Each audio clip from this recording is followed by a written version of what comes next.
రైతుల వైసీపీ ప్రభుత్వం చిత్రహింసలు గురిచేస్తుందని తెలుగుదేశం పార్టీ రాష్ట్ర అధ్యక్షులు అచ్చెన్నాయుడు మండిపడ్డారు. రైతుల వద్ద నుంచి ధాన్యం కొనుగోలు చేయడం లేదని, ఇది ముమ్మాటికి రైతులను అన్యాయం చేయడమేనన్నారు. జిల్లా అధికారులకు, ప్రజాప్రతినిధులకు రైతులపై శ్రద్ధ చూపడం లేదన్నారు.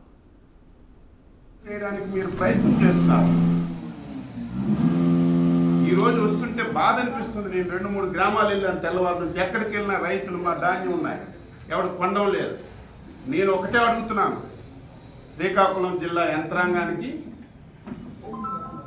ఈ జిల్లాకి ప్రాతినిధ్యం వహిస్తున్నటువంటి రాజకీయ నాయకులకి, శ్రీకాకుళం జిల్లాలో మొన్న ఖరీఫ్లో పండినటువంటి పంట 12 లక్షల మెట్రిక్ టన్నులు పంట పండింది.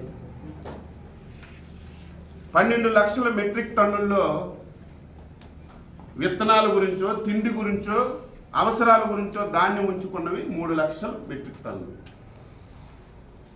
ఇంకా 9 లక్షల మెట్రిక్ టన్నులు ఈ జిల్లాలో రైతుల దగ్గర ఉన్నటువంటి ధాన్యాన్ని ప్రభుత్వం కొనాలి. ఓకదంపుడు ఉపన్యాసాలు ఇస్తారు, చివరి గింజ వరకు కొంటామని, ఏ ఒక్క రైతుకి ఇబ్బంది పెట్టమని. 9 లక్షల మెట్రిక్ టన్నులు కొనవలసినటువంటి ప్రభుత్వం ఈ రోజుకి 4,20,000 మెట్రిక్ టన్నులు కొంది. ఇంకెంత కొనాలి? 4,80,000 మెట్రిక్ టన్నులు కొనాలి.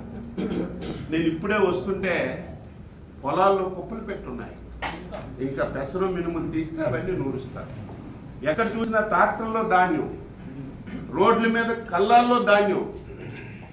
ఈరోజు అధికారులకు అడుగుతుంటే టార్గెట్ పూర్తయింది, ఇంకా కొనే పరిస్థితి లేదు. ఈ ధాన్యం అంతా ఎక్కడ వేయాలి? మీ ఇంట్లో పోసేయాలా?